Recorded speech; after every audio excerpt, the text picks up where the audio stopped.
I posted what I genuinely thought was a great new rule for my community, something that would have made things run smoothly, keep conversation healthy. I felt good about it. But I opened my phone an hour later to an inbox full of anger. Not just disagreement, anger. People were upset. Some were threatening to leave, and my stomach just dropped. My first instinct, pure panic. I wanted to defend myself. You don't understand. I did this because I wanted to delete the post and pretend it never happened.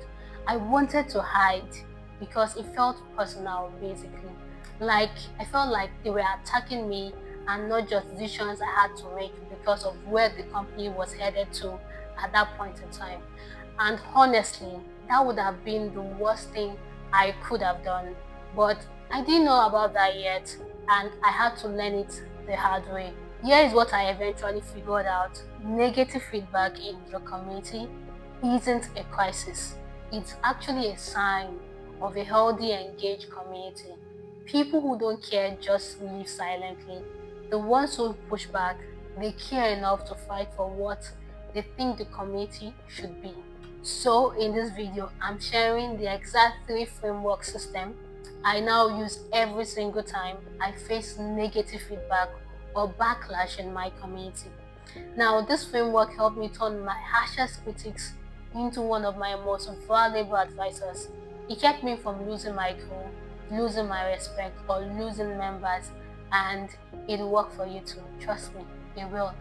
My name is John Duque, and I've been managing communities for the past few years, from creatives to tech talent networks spanning from 1,000 members to 45,000 members.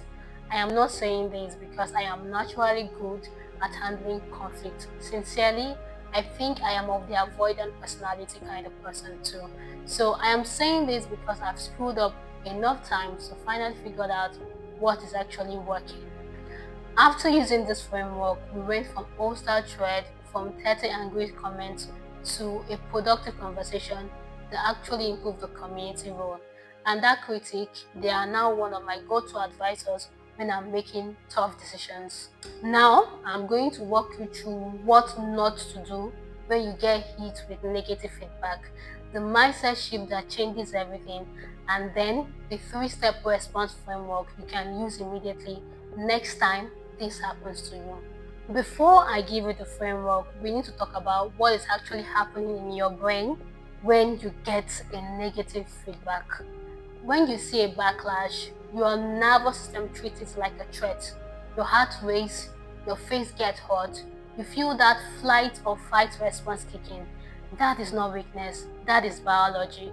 Your brain literally can't tell the difference between a physical threat and a social one. And when you're in that state, you cannot make good decisions. Here's the first rule I had to learn: never respond immediately.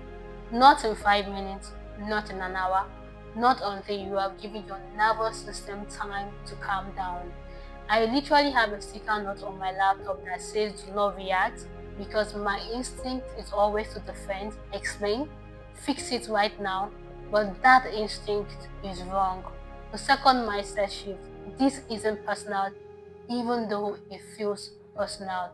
When someone says this rule is terrible, they are not saying you are terrible.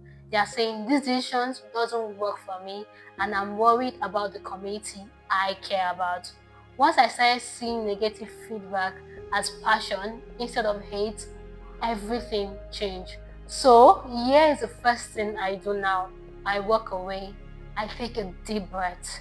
I remind myself that caring communities members push back, but those that don't care just leave. They don't say a word. And when I'm calm, I follow this framework. Step one: listen and validate.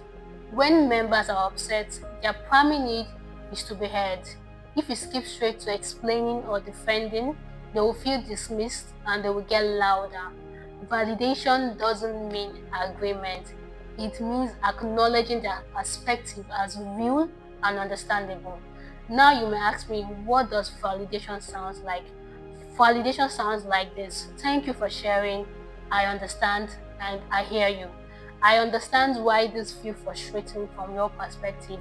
It makes sense that you'll be concerned about this. I appreciate you caring enough to speak up. You're not saying you're right or you're wrong.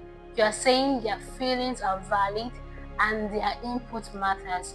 So here is what it looks like in practice. I start by acknowledging the emotion, not just the content. Instead of thanks for feedback, I will say I can clearly see this is really frustrating for you, and I appreciate you taking the time to explain why. I avoid but statement. The moment you say I hear you but, you have erased the validation. Keep the validation pure and the explanation comes later. I validate publicly. If the feedback is a public channel, I respond publicly first with validation. This shows your community that disagreement is welcome and taken seriously. When I implemented that rule and got backlash, my first response was, "Thank you for the honest feedback on this. I can see why this feels like an overreach, and I genuinely appreciate that you care enough about this community to push back. Your perspective matters, yes." That is no defense, no explanation, just validation. When people feel heard, their nervous system calms down too. The anger softens into dialogue. You've created space for an actual conversation instead of a fight. But validation alone isn't enough. They need to understand your thinking, and that is where step two comes in. Step two, clarify the why. People get upset when decisions feel secretive. When you clarify your reasoning without being defensive, you actually help them see the bigger picture. Even if they still disagree, they will expect that you had thoughtful intentions. Now you might ask, what does clarifying the why means? It includes explaining the problem you are trying to solve, sharing the context they might not have, being transparent about your thought process, admitting what you didn't consider. This is not defending yourself, it is making your decision making visible. Here is how I did this. I named the problem first. The reason I introduced this rule is because we had 5 conflicts in the past month that escalated badly, and I was trying to prevent that. I owned my blind spot, what I didn't consider, I should have, and how it would have impacted people who use the space differently than I do. Also, I explained the trade-off I was making. I was prioritizing safety over freedom, and I can see now that the balance was off. I avoid my tired languages like, no, I was just trying to help, or I guess I can't do anything right. That manipulates the conversation. Stay factual and humble. After validating the feedback, my follow-up was, here is what I was thinking when I made the decision.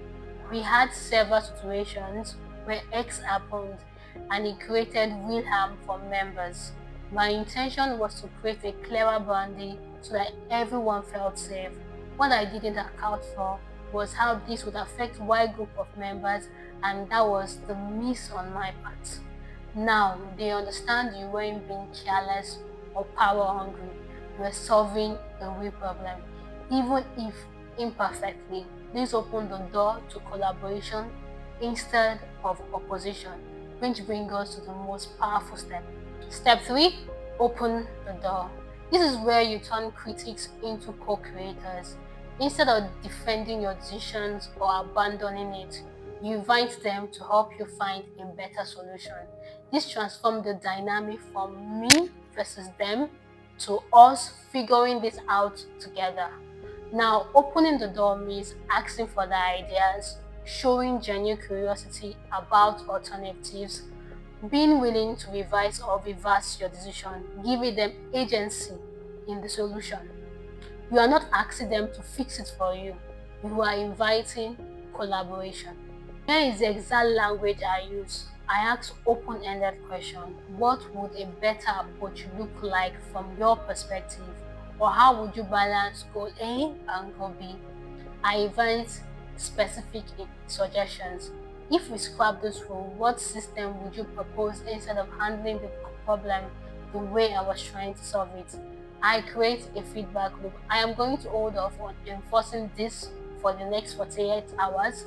Let's use the time to workshop a better version together. I publicly acknowledge good ideas. When someone suggests something valuable, I credit them and said, that is really smart approach. Thank you. Let me think through, or let me ask my stakeholders how we could actually implement that. Also, I am willing to admit I was wrong. Sometimes the answer is you are right, this was a bad call, I'm reversing it. That is not a weakness, that is leadership. After explaining my reasoning, I said, I clearly didn't land this well. I want to get it right. For those of you who are most affected by this change, what would you propose instead? I am genuinely open to workshopping a better solution here. Drop ideas below and let's see if we can find something that addresses the safety concerns without creating the problems you have identified.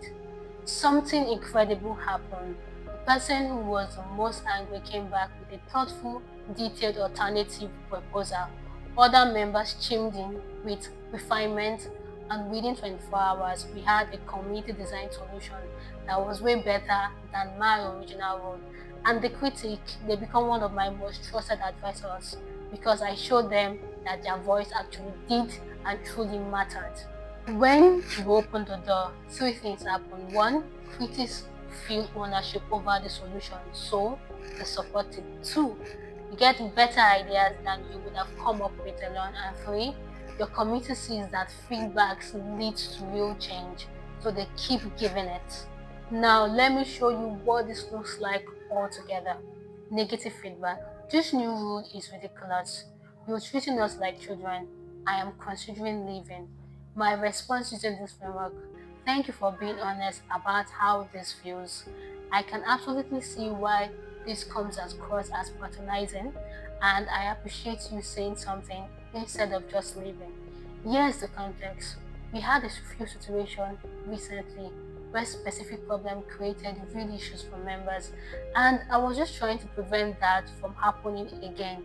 My intentions were protection, but I clearly didn't think through how it will feel on the receiving end.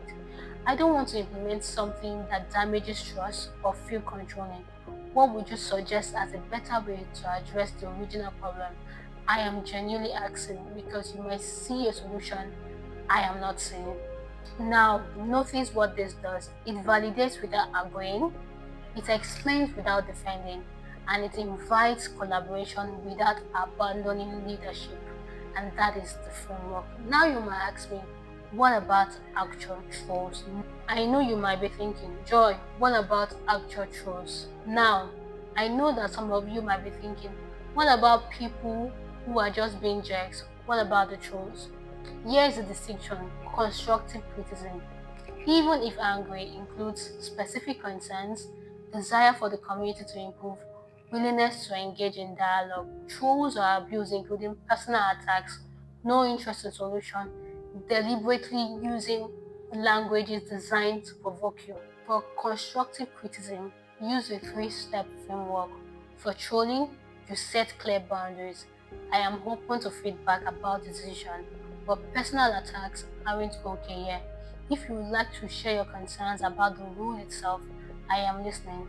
If they continue, enforce your community guidelines. The framework is for critics who care.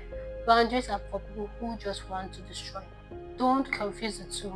Most of the times, what looks like trolling is actually just poorly expressed frustration. Here is my question for you. What is the hardest piece of negative feedback you have ever received in your community, and how did you respond? Drop it in the comments. I read every word, and I bet we can all learn from each other's experience.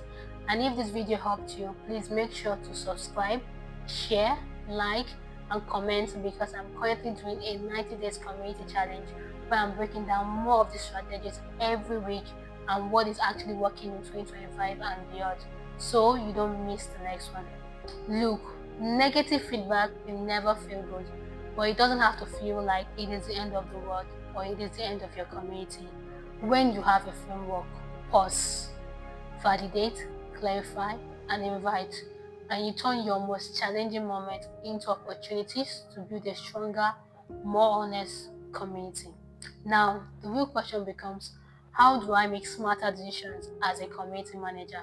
And that is exactly what I'll be tackling in my next episode. Thank you so much for watching, and I will see you in the next one.